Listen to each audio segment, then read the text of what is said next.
Welcome to the Fatherhood Challenge podcast. The Fatherhood Challenge is a movement to awaken and inspire fathers everywhere to take great pride in their role and to challenge society to understand how important fathers are to the stability of an environment and culture. Are you a father? Then I am talking to you. Do you know who you are? You are a legend.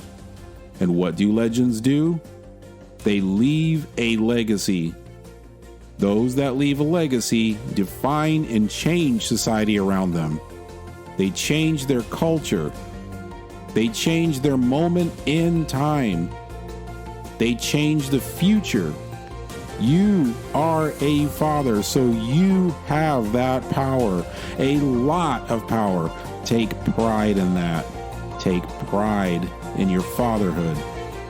In every episode, we're going to encourage and challenge each other to step up and do courageous things that make our families and communities better places. So let's get to it right now. Greetings, everyone. Thank you so much for joining me. It's always great to have you with me. I am very fortunate to have Ed Dickerson with me. He's a seasoned author. His 3 famous books are For Such a Time, Jacob's Story, and my favorite, Grounds for Belief. And he's coached many other writers on improving their craft. He's been an effective educator of both children and adults, and even greater accomplishments at the legislative level that we will talk about in a moment. But the main reason he's here with me now is to talk about his greatest accomplishment, raising a successful son and 2 daughters. One of them is my beautiful wife, and you guessed it, that makes Ed Dickerson my father-in-law. I might be a little weird because most married guys hate their in-laws, let's just be honest, but I still don't know how I got so lucky because I enjoy being around mine, and it's nothing short of joy, and you might be able to understand why. So let's just get to it. Is there anything I left out? I'm sure there is, but you don't want to bore people, so we'll go forward. Okay, so we're starting a little bit of a tradition here. I really thoroughly enjoy. It's just something fun to do. I always like to start things off with a favorite dad joke. What's your favorite dad joke? Well, it's hard to say it's the favorite, but it's one of my current favorites. Not too long ago, I was kind of depressed and discouraged, and a young man came over and tried to encourage me. He wasn't too successful. I explained why I was feeling down and everything. He said, "Well, it could be worse." And I said, "Oh, really?" He said, "Yeah, you could be, down in a hole in the ground full of water." No, I know he meant well. That was a pretty good one. Anyway, yeah. All right, let's go ahead and get into some really interesting, I guess I call it the meat of things here. So there are a lot of fathers out there, new fathers that'll probably be listening at some point if they're not already, who just found out, and I don't know what it is, but it's different when a new dad finds out that he's having a boy.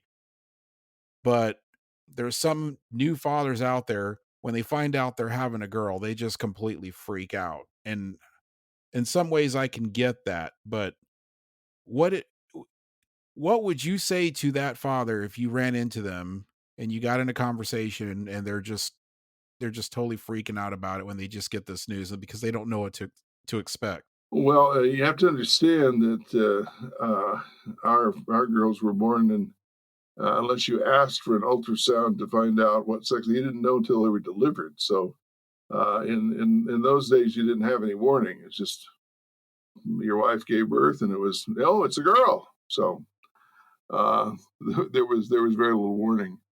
Really, the most important thing is to pick the right mother, because no man knows how to be a father to a boy or a girl, for that matter. You don't know. I wasn't particularly eager to be a father, but it was time. And what happens is your children raise you as much as you raise them. You learn from them. At least Ideally, you pay attention, but if you have a good wife, it's a lot easier to raise good girls because then they learn to model after their mother. So that's the first thing. And Father Theodore Hesburgh was for a long time the president of Notre Dame University, and he said the most important thing a man can do for his children is to love their mother. So I'd say that's the first thing is if you love your wife and there's it's a challenge. Every child is a challenge, and they're a different challenge. As you mentioned, I have two daughters, and those daughters are in many ways very different. So just relax and recognize that it's a learning process for you, especially because for a woman who gives birth, the baby is literally a part of her, and she feels that connection lifelong. And a father has to get to know that child, has to learn to have a relationship with them. So be there, and if possible, be there at the birth. I did my master's thesis on the spiritual consequences of childbirth.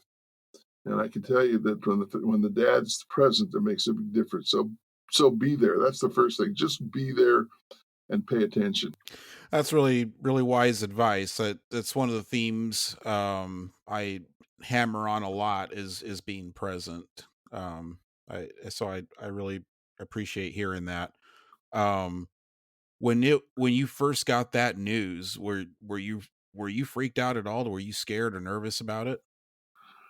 Well, as I said, I didn't think I was ready to be a father at all. One of the reasons is that I only have one sibling, and she's more than 10 years older than I am. So, in some ways, I was an only child. And to give you an example, my sister entered school young, and I entered late.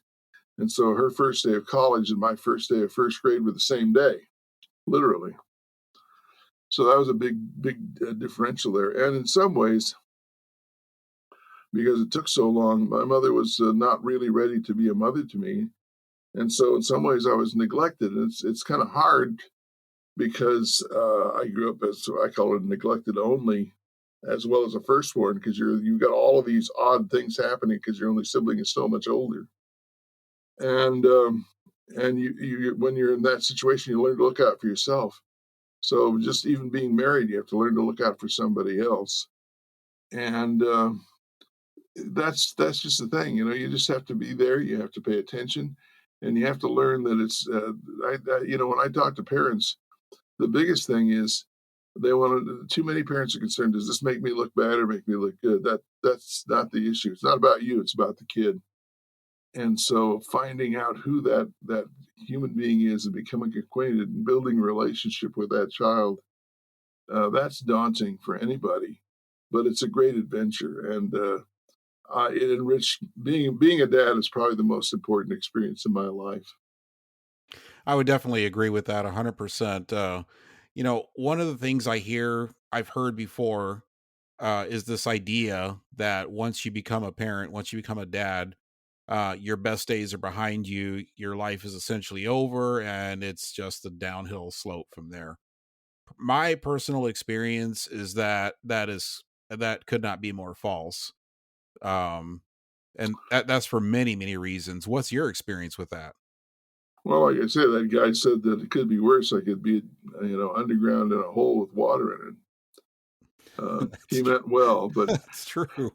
but no, I think that's crazy. I'm now 71 years old. As you know, we were just a few hours earlier at my not your wife's, but my other daughter's birthday party. I have to tell you, the best is yet to be, as far as I'm concerned. I am educated by all three of my children on a regular basis, and I love it. I enjoy being with them, and I love learning from them. So um, it's kind of cool. I'd say the opposite is true. That you can't imagine the rewards that are available to you. I was watching you there at that event, and you were just completely you were just soaking it up. I could see it. You're enjoying every single moment. Everybody was enjoying it. And what was interesting is I could just see it there. They were both enjoying you being there. I could Yeah, visibly see that. yeah. It's a wealth, a richness that it's almost impossible to explain. But no, it's just to say the best days are over. Well, let's put it this way: there are a lot of people who think, and we've had my wife and I've had our 50th reunion at our high school. They think that after high school, their life is over. Well, that's pretty frightening when you consider how short a time that is. 4 years and you're done. No, it works the other way around. If you build a worthwhile life, it just gets better. Well, we're going to completely shake things up a little bit, and we're going to talk about this whole idea of accomplishments when you become a parent. Because again, we're kind of going back to that original theme that, or myth, I should say, that when you become a parent, you can't really accomplish anything. Your life is over, and all this other stuff.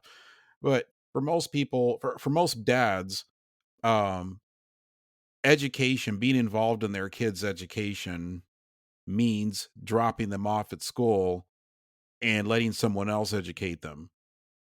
And your experience with that is not even on in that same scale. Like, how did you educate your daughters?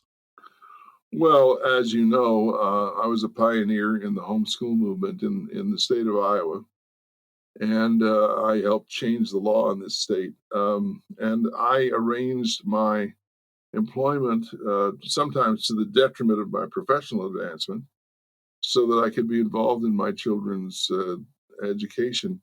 And I was a teacher. I am a teacher. It's what I do. I've taught every grade from kindergarten to grad school. And the big thing that people misunderstand about education is they think that we have to spend a lot of time teaching. How do you teach them this? How do you teach them that?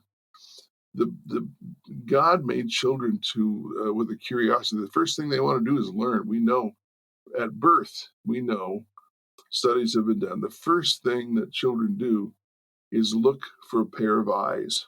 They're looking for somebody to have a relationship with. And so, what the parent's job is to make sure your children are healthy physically, emotionally, spiritually.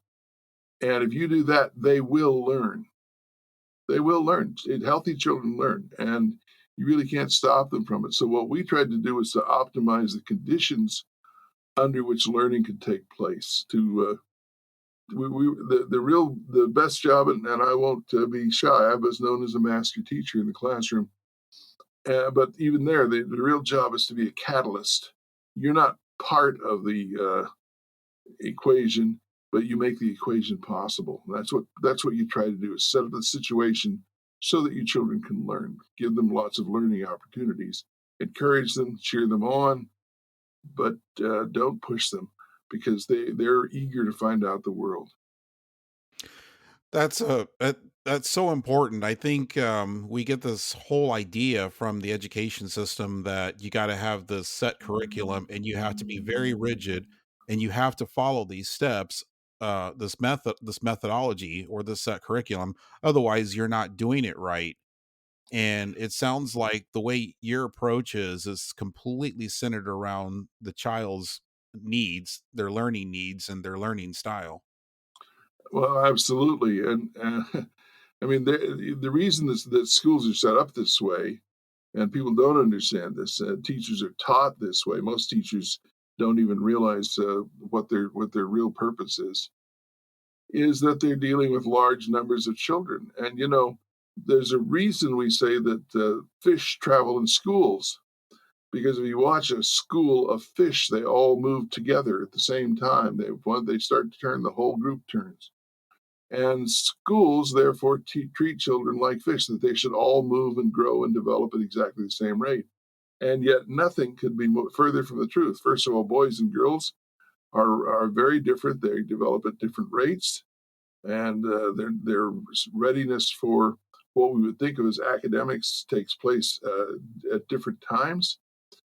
And children just don't move together. They're individuals, and when we treat them as this group that will move in lockstep, we are working against their ability to learn.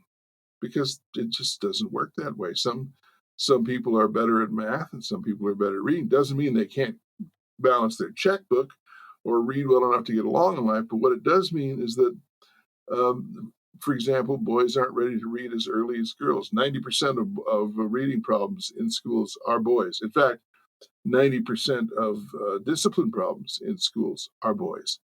And the reason is that most of the teachers are women, and they consider little girls to be more normal, and that boys are defective girls. We see this. I mean, there's plenty of research on this. I could name lots of distinguished educators, but and when you work in a classroom, a multi-grade classroom, as I did, you can see it before your eyes. So, one of the things I did in multi-grade classrooms was make sure that boys didn't hate school for 2 or 3 years, and then they took off.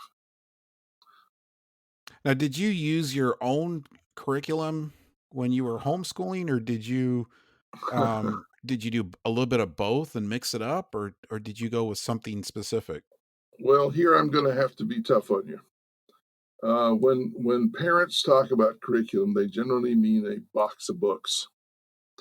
And homeschoolers are no better than they are. In fact, sometimes they're worse. Agape, or there's a whole bunch of different curricula they talk about. Yeah, when you're studying curriculum in grad school, curriculum is the entire range of learning experiences available.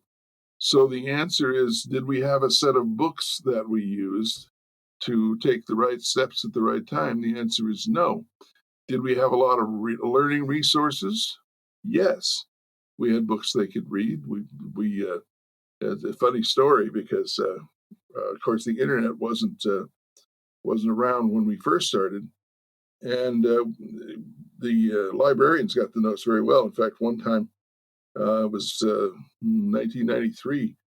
My wife took both of our daughters to Texas, where my niece was giving birth, and they all wanted to be down there for that.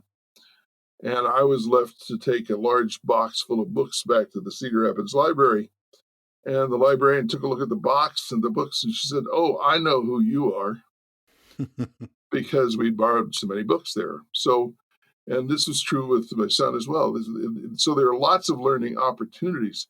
Sometimes it's books, sometimes it's travel experiences, sometimes it's people. All of those are learning opportunities.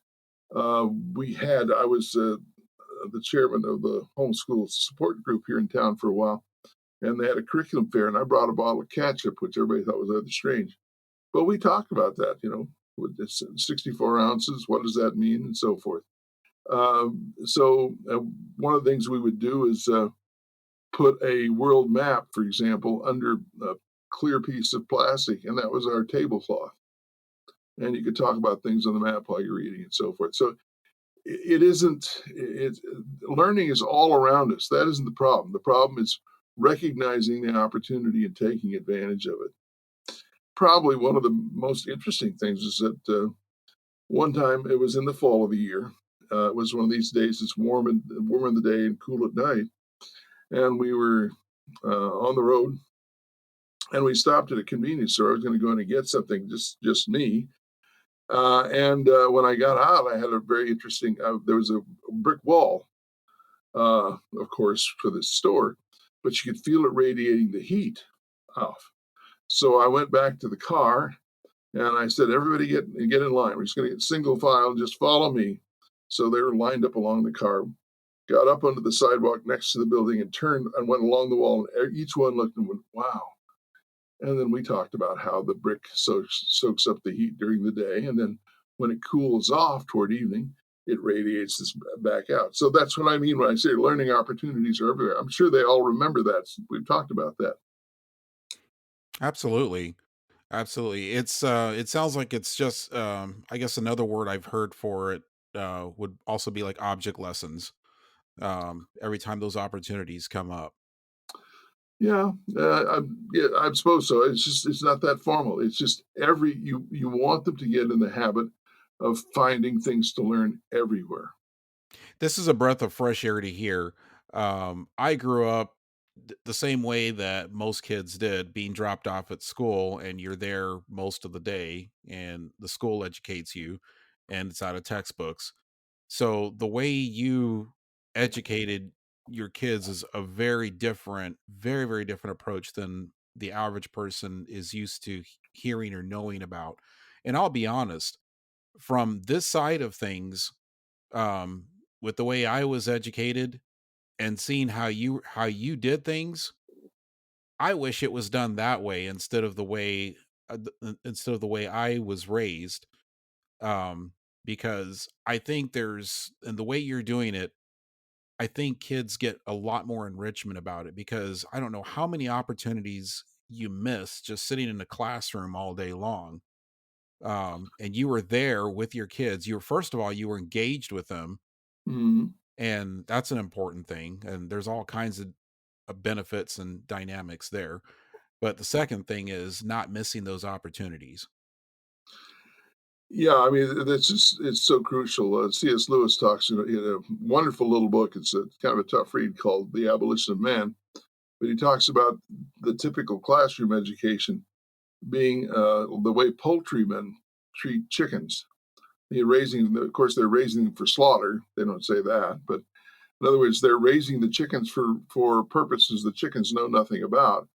Whereas what I'm talking about is a parent bird teaching a baby bird to fly. Those are radically different approaches. Definitely. What would you say is your greatest accomplishment in educating your kids? And yeah, don't be shy about this. What is your greatest accomplishment?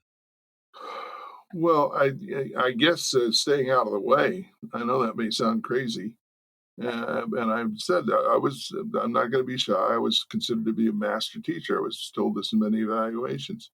But the great mastery was simply to find out how does this child learn, and then to give them as many opportunities in that way as I could. And so that's what I did. I would. This is the great teachers, Piaget, Montessori, all the great teachers. The first thing they do is they listen and ask questions of the child instead of telling going. The typical school is like everybody goes to the doctor and they get a prescription without an examination. Okay, this is some fascinating stuff here. If somebody like me who if somebody like me was listening in and is listening to all this and wants to know more, how would they learn this stuff? Well, there are a few good authors out there. John Taylor Gatto is a good one. Raymond Moore was one of my mentors. He's pretty good. I have a Facebook page, which is Ed Dickerson Homeschool Consultant, if people want to go there. And there are other resources that I can put them in touch with. But the main thing is getting in the early 1900s, education was defined as Mark Hopkins, who was a famous teacher. Mark Hopkins on one end of a log and a student on the other end of the log. And that's really what it comes down to. You need to find somebody who knows how to do this and sit on the other end of the log. Very, very interesting. And just real quick, for those listening in, if you didn't catch some of those resources, I'll put them down in the description so that you can go through a link and then be able to track it that way. So don't worry if you miss something during this interview and you miss those links. I'll make sure they're down in the description. And Uh, for those who are concerned about this unschooling approach and what can possibly happen, I should point out that all three of my children have college degrees. Both of my daughters have a master's in marriage and family therapy, and your wife and my daughter is about to finish up her PhD. Now, I want to say this because I said to my kids growing up, I don't care what fits you, what you choose to do, as long as it's worthwhile work. I don't particularly want you being a blackjack dealer or something like that. But if it's worthwhile work, whether it's collecting garbage or cleaning toilets or whatever, then it's a good thing to do. And I'm in favor of that. You don't have to get a degree to be a good person or to make good money. But I said, what I want you to do is to challenge the best that is within you. And I think they're doing that. And for me, that's a tremendous reward. Absolutely. What do you see as the greatest challenge in the education of kids today? And not only that, but I'll take it a step further. What can fathers do about that challenge? Well, thanks to people like me, I'm certainly not the only one, but homeschooling is legal in every state in the United States and in most countries these days. And you understand this, and this I say this to you, and I say this to all dads. Yeah, you can drop them off at school, but you're still responsible for their education. You can't get rid of that responsibility, and farming it out doesn't make it any difference. Now, if you feel that someone is much better at it than you are, that's understandable. But don't think you're giving up that it's now their responsibility. It's your responsibility. That's the first thing. Well, the second thing is then to do what I said, to listen. It doesn't take a lot of training to just simply listen, and you'll find out. I give you an example. I was working with homeschool parents, and I was visiting this one homeschool family, and there was a little boy there in this particular case, and I was showing them Cuisinart rods, which I think you probably get a bachelor's degree if you know how to pronounce it. But it's a particular math tool, manipulative math tool, and it's a good one. I've used it a lot. But here's this kid. I'm showing them other these math manipulatives, things you move with your hands, and the kid's sitting on the other side of the table, and he's counting his money. Hmm.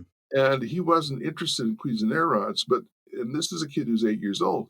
And so he had a whole bunch of coins there. And I said, "Can I borrow these just for a little bit? I'll give them back to you when I'm done." He said, "You nodded." So I made different stacks of coins. And remember, the dime is the smallest coin, right? Right. And if you're too young, you think that the coins are valued according to their size.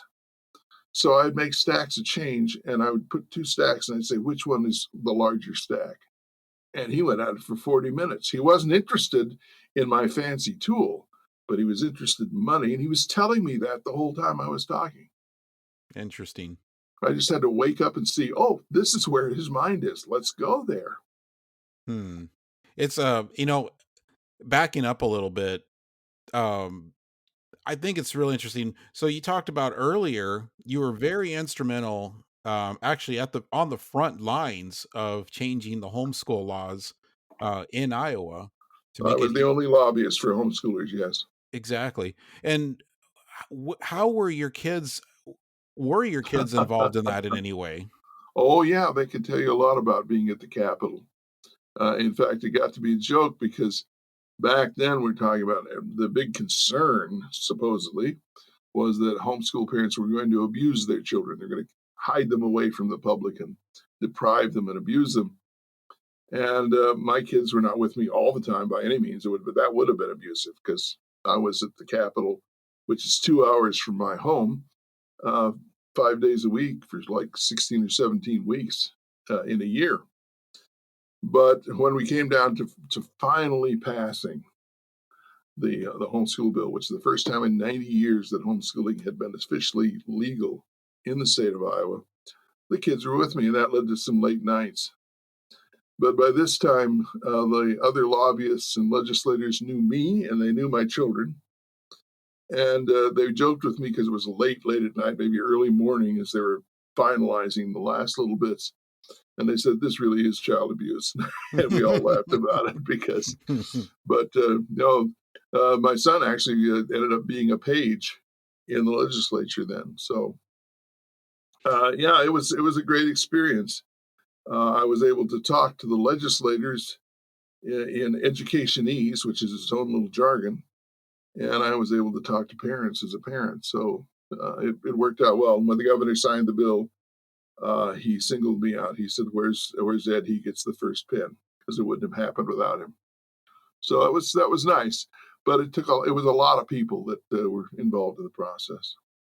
I think it's interesting because my experience with government was a class and a textbook where you learned about government from a textbook. However, here we have this contrast where your kids are actually involved. They are witnessing it. They're witnessing things change before their very eyes. They're seeing it.